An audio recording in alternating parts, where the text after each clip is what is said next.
మన ప్రభువును ప్రియరక్షకుడైన యేసుక్రీస్తు వారి మహాపరిశుద్ధ ఘనమైన నామములో ఈ ఉదయకాలము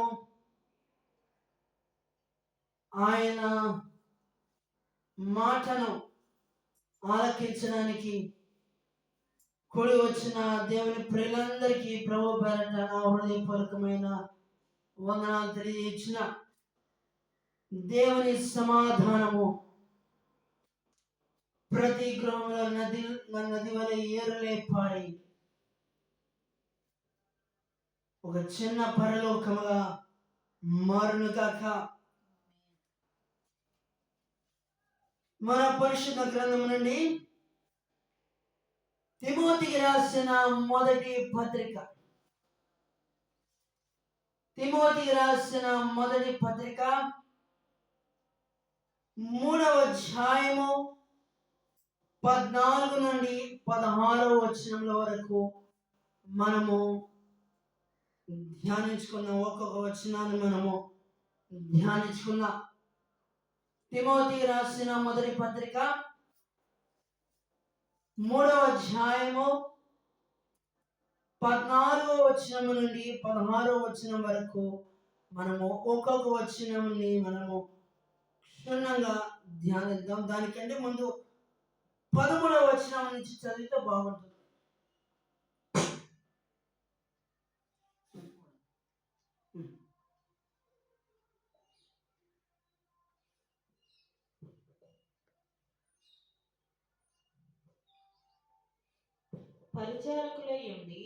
పరిచారకులయండి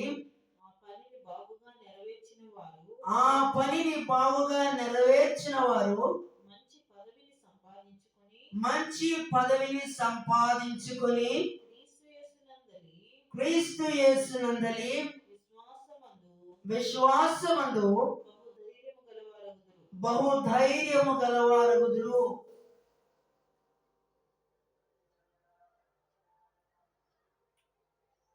పరిచారకులు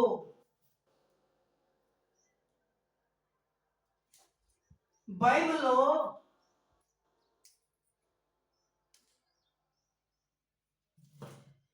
మోషే పరిచారకుడైంది. అతడు ఇల్లంతటిలో నమ్మకమైన వాడు,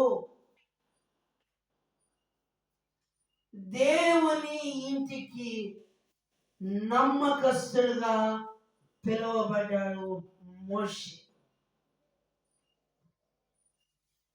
ఆ రోజుల్లో పరిచారకులు ఏంటంటే మోషే పరిచారకుడయ్యండి దేవుని ఇల్లంతటిలో అతడు నమ్మకంగా ఉండెను అని దేవుని వాక్యం చాలా స్పష్టంగా తెలియజేస్తుంది. ఈ రోజున మనము దేవుని ఇంటికి మనము నమ్మకంగా ఉంటున్నామా? ఇంతగా దీవించిన ఇంతగా దేవుడు మనల్ని దీవించి ఆశీర్వదించి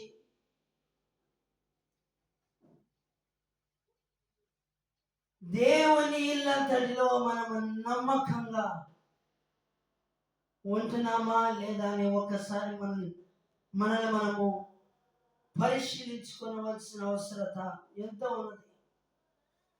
మోషేని బట్టి దేవుడు సాక్ష్యం ఇచ్చారు. మోషే మిక్కిలి సాత్వికుడు అని మోషేను గురించి ప్రభువారు తండ్రి అయిన దేవుడు మోషేను గురించి 2 సందర్భాలలో సాక్ష్యం ఇచ్చినట్లుగా మనం చూస్తాం. అందుకని కదా సాత్వికులు ధన్యులు వారు భూలోకమును స్వతంత్రించుకొందురు.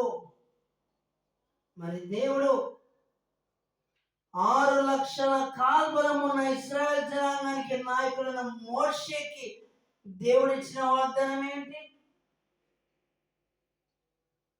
దేవుడిచ్చిన వాగ్దాన భూమి కనాను దేశం, పాలు తేనెలు ప్రవహించే దేశం. దేవుని దృష్టిలో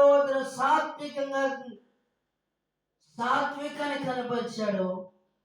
అది దేవుని దృష్టికి ప్రీతికరంగా ఉన్నది కనుకని మోషే, నేను నీకు చూపించబోయే వాగ్దాన దేశాన్ని నువ్వు స్వతంత్రించుకో అన్నప్పుడు 6,00,000 కాల్బలమును వెంట పెట్టుకొని, కానీ పాపం అనకూడని మాట అన్నాడు. వాగ్దాన భూమిలోకి అడుగు పెట్టలేకపోయా. కానీ కాలేబు, యెహోషువ వారు వారి సంతతి వారు దేవుడిచ్చిన వాగ్దాన భూమి అయిన కనాను దేశంలోకి చేరుకున్నారు. అతని కింద పరిచారకులుగా చేస్తున్న నూను కుమారుడైన యెహోషువను దేవుడు అభిషేకించడం ఏంటండి, గమనించండి. సాత్వికము రోజున సాత్వికం అనే పదాన్ని ఈ రోజున మన క్రియల రూపంలో మనం చూడలేకపోతున్నాం. పరిచారకులు ఎందుకు చేస్తున్నాడు? ప్రేమైన దేవుని బిడ్డలను గమనించండి. మోషే దేవుని దృష్టిలో సాత్వికాన్ని కనపరిచాడు. బానిసత్వంలో శత్రువుల సైన్యం చేతిలో నలిగిపోతున్న ఇశ్రాయేల్ జనాంగాన్ని విడిపించి వాగ్దాన భూమిలోకి దేవుడు నడిపించిన సంగతి, ఆ సందర్భాన్ని మనం జ్ఞాపకం చేసుకోవాలి. తర్వాత వచ్చి శీఘ్రముగా నీ యొద్దకు వత్తునని నిరీక్షించుచున్నాను. అయినను నేను ఆలస్యము చేసిన యెడల దేవుని మందిరములో అనగా జీవముగల దేవుని సంఘములో జనులు ఎలాగూ ప్రవర్తింపవలెనో అది నీకు తెలియవలెనని ఈ సంగతులను నీకు రాయిచున్నాను. ఆ సంఘము సత్యమునకు స్తంభమును ఆధారమునై ఉన్నది. సత్యమునకు స్తంభము. నిన్ను ఎవరు పడగొట్టలేని ఇతడి ప్రాకారములుగాను ఇతడి ఇనుప స్తంభముగాను నేను చేస్తానని ఆనాడు ఇర్మియా ప్రవక్తతోనే దేవుడు మాట్లాడాడు. ఏంటండి? ఆయన దృష్టికి ఎవరైతే నిర్దోషులుగానో తమను తాము ఎవరైతే తగ్గించుకుంటారో వాళ్ళు ఎన్ని లోపాలను ఉండేవాడు, ఎన్ని బలహీనతలను ఉండేవాడు. కానీ దేవుని దృష్టికి ఎవరైతే తమను తాము తగ్గించుకుంటారో దేవునికి అటువంటి వారే కావాలి. ఏంటండి? ఈ రోజున లోకంలో పెద్ద పెద్ద చదువులు, క్వాలిఫికేషన్స్, విద్యను చక్కగా సంపాదించేవాడు, ఇవి కావాలి లోకంలో. కానీ దేవునికి అవేం అవసరం లేదు. దేవునికి కావాల్సింది నీవే. నువ్వు ఎంత బలహీనుడమైనా, మన అప్పట్లో ప్రభు వారు ఏర్పరిచిన శిష్యుల వాళ్ళు ఏమైనా పెద్ద మేధావులు అనుకున్నారా? ఏంటండి? అప్పట్లో ప్రభు వారు ఏర్పరిచిన శిష్యుల వాళ్ళకి ఏమో పామరులు. ప్రభుతో పాటు వెళ్ళారు. అనేక సూచక క్రియలు, ఎన్నో అద్భుత కార్యాలు వారు చూశారు. ప్రభువారు తన తండ్రి యొక్క చిత్తమును నెరవేర్చి సమాధిలో ఉంచబడి మూడవ దినమున అనేక మందికి కనబడి తన తండ్రి యొద్దకు ఆరోహణమయ్యారు. వీరందరూ కలిసి ఏక మనసుతో వారు మేడగదిలోకి వెళ్ళినప్పుడు పరిశుద్ధాత్మను వారు పొందుకున్నారు. ఒకప్పుడు పిరికివారు, ఏంటండి, ఒకప్పుడు పిరికివారు, కానీ పరిశుద్ధ మేడగదిలోకి వెళ్ళి ఏక మనసుతో వారు ప్రార్థించినప్పుడు పరిశుద్ధాత్మను వారు పొందుకున్నారు. ఒకప్పుడు పిరికివారు పరిశుద్ధాత్మను పొందుకున్న తర్వాత వారు ధైర్యముగా వెళ్ళి అనేక స్థలాలలో వారు సువార్తను ప్రకటించారు. ఎంత గొప్ప సాక్షి! పిరికివాడైన పేతురు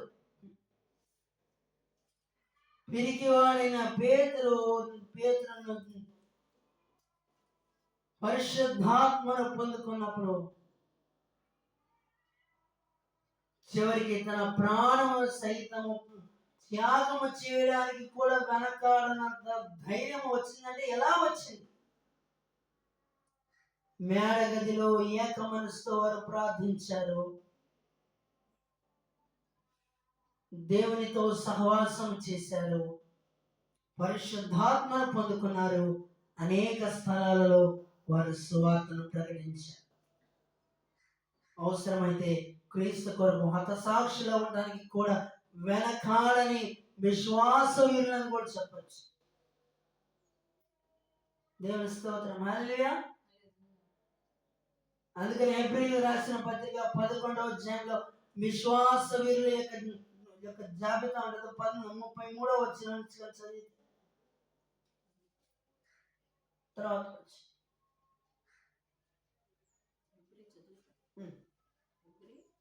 హెబ్రీయులకు రాసిన పత్రిక 11వ అధ్యాయం 33వ వచనం.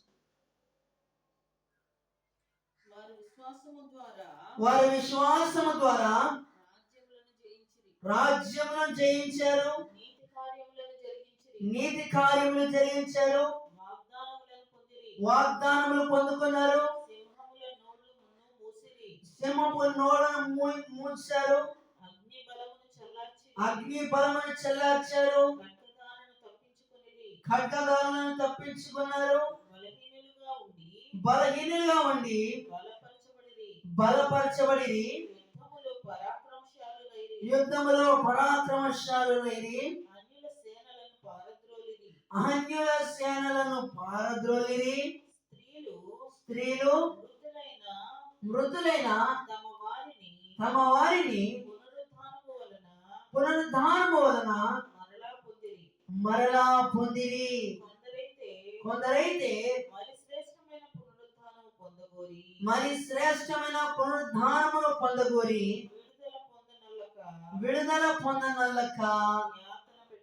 అబ్బా, ఏంటండి, మరి శ్రేష్టమైన పునరుద్ధానము పొందడానికి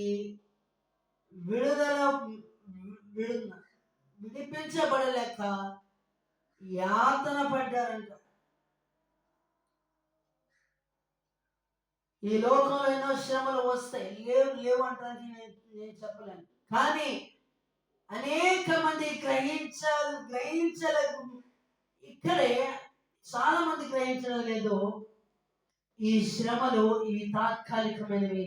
ఈ శ్రమల వెనకాల దేవుడు మనలను పరిశుద్ధపరచడానికి దేవుడు అనుమతించారు. శ్రమలు అనేది ప్రధానంగా 3 రకాలు. ఒకటి, దేవుడు అనుమతిస్తే వచ్చే శ్రమలు. రెండవది, మన అపవాది వలన వచ్చే శ్రమలు. మూడవది,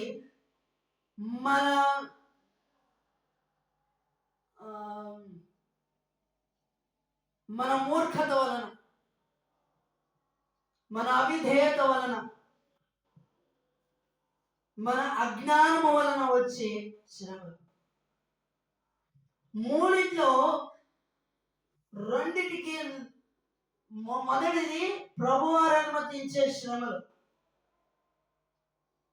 అందరూ ప్రభుని నమ్ముకుంటా అన్నారు, అందరూ చెక్క మందిరానికి వస్తారు, బాగానే ఉంటుంది. కానీ శ్రమలు వచ్చినప్పుడే వారు ఎంతమంది దేవుని కొరకు నిలబడతారు అనేది అక్కడే తెలిసిపోతుంది. ఉదాహరణకి యోబు యొక్క జీవితం. ఆరంభంలో దేవుని కాపుదల, దేవుని కంచె ఉంది, చక్కగా ప్రభువుని స్తుతిస్తూ ఉన్నాడు. చక్కగా దాసదాసీలు, ఎడ్లు, గొర్రెలు, మేకలు, సమస్త ఆస్తికి యజమాని. కానీ అపవాది ఒక రోజున పరీక్షించాడు. మెల్లిగా ఒక్కోటి తీస్తూ వచ్చాడు. కానీ దేవుణ్ణి ఏనాడు దూషించినారో వాళ్ళు లేవు. అని ఈ రోజున ఒక చిన్న శ్రమ వస్తే, చిన్న నింద వస్తే, చిన్న అవమానం వస్తే చివరి దేవుని కూడా దూషించడానికి కూడా వెనకాడని అంత సాహసం చేస్తున్నారు ఈ రోజులో. ఏంటండి? శ్రమ ఓర్పు పరీక్ష నిరీక్షణ కలుగజేయునని ఎరిగి శ్రమల యందు అతిశయపడదము. అపోస్తలుడైన పౌలు గారు చెప్పిన మాట ఇది. శ్రమల యందు అతిశయపడుతున్నారా బాబు? మీ జీవితంలో వచ్చే చిన్న చిన్న శ్రమలకి మీరెందుకు పారిపోతున్నారు? దేవుడు అనుమతించే శ్రమ వెనక దానికి ఒక విడుదల ఉన్నది. మన ద్వారా దేవుని నామం మహింపరచబడాలంటే మన జీవితాల్లో కూడా శ్రమల గుండా మనం ప్రయాణిస్తేనే కానీ మనము దేవుని చేతిలో మనము ఎప్పటికప్పుడు మనము పరిశుద్ధపరచబడము. శ్రమలు లేని భక్తి ఏంటండి? శ్రమలు లేని భక్తి దానికి ఏదన్నా విలువ ఉంటుందండి? ఒక వజ్రానికి దానికి పదును ఒక అక్కడ దాకా ఎందుకు? కూరగాయలు కోసే చాకుకి పదును పెట్టకపోతే ఆ చాకు దేనికైనా పనికి వస్తుందా అండి? ఉదాహరణకి కూరగాయలు కోయడానికైనా దేనికైనా కోయడానికైనా ఆ చాకు పదునుగా లేకపోతే ఆ చాకు దేనికైనా పనికి వస్తుందా? అంతే. మన ఆత్మీయ జీవితాలు కూడా దేవుని వాక్యంతో ఎప్పటికప్పుడు దేవుని వాక్యపు అద్దంలో మన బ్రతుకును చూసినప్పుడు ఎన్నో మచ్చలు కనబడతాయి. ఏంటండి? ఎన్నో మచ్చలు కనబడతాయి, ఎన్నో బలహీనతలు కనబడతాయి, ఎన్నో తప్పులు కనబడతాయి. ఏ బైబిల్ అయితే ఒకప్పుడు చింపి నిప్పుల మంటలో కాల్చేశారో అదే బైబిల్ పట్టుకొని టిబెట్ ప్రాంతానికి 2-3 సార్లు కాళ్ళకు చెప్పులు లేకుండా ప్రయాణించారు సాధు సుందర్ సింగ్ గారు. ఏ బైబిల్ అయితే బైబిల్లో ఉన్న పేజీని చింపి అట్ట వరకు ఉంచారో అదే బైబిల్ పెట్టుకొని యావత్ భారతదేశం అంతటా సువార్తను ప్రకటించారు భగత్ సింగ్ గారు. ఏంటండి? ఏ బైబిల్ అయితే తప్పును వెతకాలని ప్రయత్నించారో అదే బైబిల్ తన జీవితంలో ఉన్న తప్పులను వెతికి చూపించింది. అనేకులకు మార్గదర్శకంగా మార్చిన గొప్ప దైవజనులు ఆర్ఆర్కే మూర్తి గారు. దేవుడు లేడు, దైవం లేదు అని చెప్పి 3 నెలల కంటే ఎక్కువ తిరగబడి అంతకంటే చేత కాక మందిరంలో ఉండి తన స్థితిని తన దేవుని ఎదుట పశ్చాత్తాపడి మొండితనంగా ప్రార్థించి కల్వరి యొక్క దృశ్యము ఆ బండ గుండెను బదలు కొట్టింది. ఈ రోజున దేశ విదేశాల్లో దేవుని చేత బలంగా వాడబడుతున్న గొప్ప దైవజనులు డాక్టర్ జైపాల్ గారు. నా ప్రేమైన సహోదర సహోదరులను గమనించి, మారు మనస్సు, రక్షణ, ఈ రెండు పదాలను ఒక్కాయించి గట్టిగా నొక్కి పెట్టి భక్తి జీవితంలో తప్పిపోయిన వారిని నీవు గద్దించి వాక్యం ద్వారా వారిని బలపరిచి ఆదరించిన గొప్ప గొప్ప దైవజనులు నాకు చాలా మంది ఉన్నారు. ఏంటండి వారు చేసిన పరిచయం ముందు మనది ఒక మూల కూడా రాదు. అవునా? నా ప్రియమైన సహోదర సహోదరులను గమనించారు. కానీ వారి జీవితంలో ఏనాడైనా ప్రభుత్వం దోషించిన వారు ఉన్నాయా? వారికి ఉన్నా లేకపోయినా మోకాళ్ళ మీద కన్నీళ్లతో పస్తు నుండి సంఘాన్ని కట్టి వాక్యాన్ని ఉన్నది ఉన్నట్లుగా ప్రకటించినప్పుడు బందిపోటు దొంగలు మారారు. ఇంకా ఇట్లా ఎన్నో అద్భుత కార్యాలు ఆనాడు దైవజనుల ద్వారా దేవుడు జరిగించి అటువంటి ఉజ్జీవ జ్వాల ఈనాటి తరంలో దేవుడు బహుబలంగా జరిగించుగాక. నిరాక్షేపముగా దైవ భక్తిని కూర్చిన మర్మము గొప్పదై ఉన్నది. ఆయన సశరీరుడుగా ప్రత్యక్షమయ్యను. ఆత్మ విషయమున నీతిపరుడని తీర్పు నందెను. దేవదూతలకు కనబడెను. రక్షకుడని జనములలో ప్రకటింపబడెను. లోకమందు నమ్మబడెను. ఆరోహణుడై తేజోమయుడయ్యను. ఈ ఒక్క వచనములోనే ప్రభు వారి జీవిత చరిత్రనే ఉంది. రక్షకుడిగా ఈ భూమి మీదకి కన్యామరియ గర్భము ద్వారా ఉద్భవించి 33 సంవత్సరాలు పరిచర్య చేసి తండ్రి యొక్క చిత్తాన్ని నెరవేర్చి మరణ బొమ్మలను విరిచి సమాధిని గెలిచి మృత్యుంజయుడి పునరుద్ధానుడైన క్రీస్తుగా ఆయన అనేక మంది కనబడి శిష్యులను ఆశీర్వదిస్తూ ఏ ఆరోహణ కొండ మీద 500 మంది చూస్తుండగా ప్రభు వారు ఆరోహణ అయ్యారు. వారందరిని ఆశీర్వదిస్తూ తండ్రి యొక్కయు కుమారుని యొక్కయు పరిశుద్ధాత్మ యొక్క నామములో వారికి బాప్తిస్మం ఇవ్వండి. నేను మీకు ఏ సంగతులను నేను మీకు ఆజ్ఞాపించాను వాటిని గైకొనండి. ఇదిగో యుగ సమాప్తి వరకు సదాకాలము నేను మీకు తోడుగా ఉంటానని ప్రభువు వారిని ఆశీర్వదిస్తూ ఆయన తండ్రి వద్దకు చేరారు. శిష్యులారా చూస్తున్నారు, ఆకాశంలో దేవదూతలు వచ్చి చెప్తున్నాయి, ఓ గలిలీయులారా, ఏ రీతిగా ప్రభువారు ఆయన ఆరోహణమయ్యారు అదే రీతిగా ఆయన మరలా తిరిగి రాబోతున్నారు. సంగమా సిద్ధంగా ఉండండి. సోషల్ మీడియాలో వార్తల్లో చాలా వైరల్ అవుతున్న ముఖ్యమైన విషయం ఏంటంటే, లేవియథాన్ అని ఒక డ్రాగన్ అట్లాంటిక్ మహాసముద్రంలో కనబడిందని సోషల్ మీడియాలో చాలా వైరల్ అవుతుంది విషయం.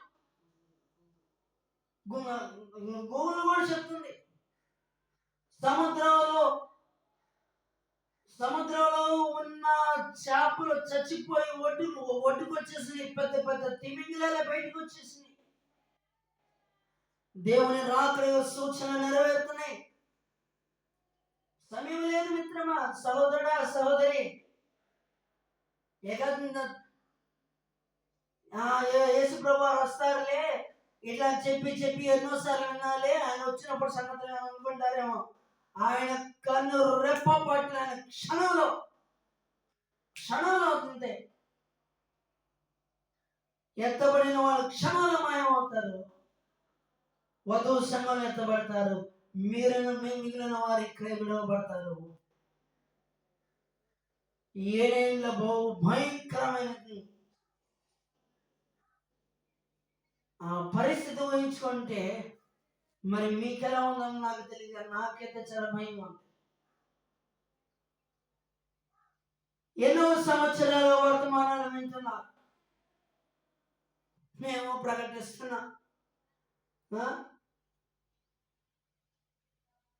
కానీ వాక్యాన్ని హృదయంలో ఉంచుకున్న వారు ఏ విధమైన ఎటువంటి పరిస్థితులలో వారు సిగ్గుపడరు. ఈ నిరీక్షణ మనలను సిగ్గుపరచదు. అందుకని పాట కూడా ఉంది. ఈ నిరీక్షణ నన్ను సిగ్గుపరచదు. ఈ నిరీక్షణ నన్ను సిగ్గుపరచదు. ఈ నిరీక్షణ నన్ను సిగ్గుపరచదు. ఈ నిరీక్షణ నన్ను సిగ్గుపరచదు. సియోనులో నా యేసుతో సింహాసనం ఎదుట క్రొత్త పాట పాడెదా. సియోనులో నా యేసుతో సింహాసనం ఎదుట క్రొత్త పాట పాడెదా. దేవుని మీద నిరీక్షణ ఉంచిన వారు ఎటువంటి పరిస్థితుల్లో వారు సిగ్గుపడరు. దేవుని మీద కాక ఇంకా ఏ విషయం ఆధారపడినా వారు ఖచ్చితంగా సిగ్గుపడతారు.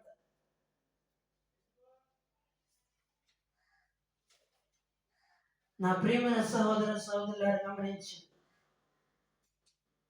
ఈ రాత్రి వర్తమానం నా ప్రియ సహోదరి ఏ స్థితిలో ఉన్నా, ఎంతటి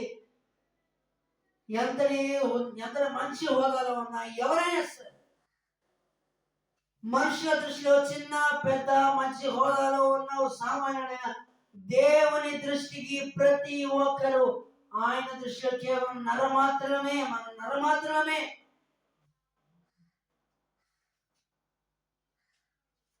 కనుక ప్రియ సంగమా, ఈ ఉదయకాలము వర్తమానం ప్రియ సహోదరి ఆయన రాకడ యొక్క సూచన నెరవేరుతున్నాయి.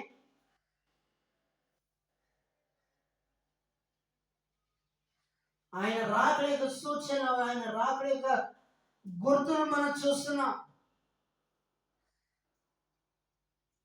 పరిస్థితులు చాలా భయంకరంగా రాబోతున్నాయి. యేసు ప్రభు నామములో దేవుని వాక్యాన్ని వ్యతిరేకంగా బోధించే అబద్ధ ప్రవక్తలు, అబద్ధ సేవకులు బయలుదేరుతారు. దేవుని వాక్యం చెప్తుంది మత్తయి సువార్త 24:24లో. కనుక సంగమా జాగ్రత్త. దేవుని వాక్యాన్ని వ్యతిరేకంగా చెప్పే వారి మాటలు వినకండి. ప్రభు పేరట నా మనసులో ఉన్న మాటను నేను తెలియజేస్తున్నాను. కనుక ఈ కొద్ది మాటలు దేవుడు మనందరి వెనుకడిలో దీవించుగాక. ఆమేన్. దయచేసి స్థలం ఉంచండి, ప్రార్థన చేసుకుంటాం.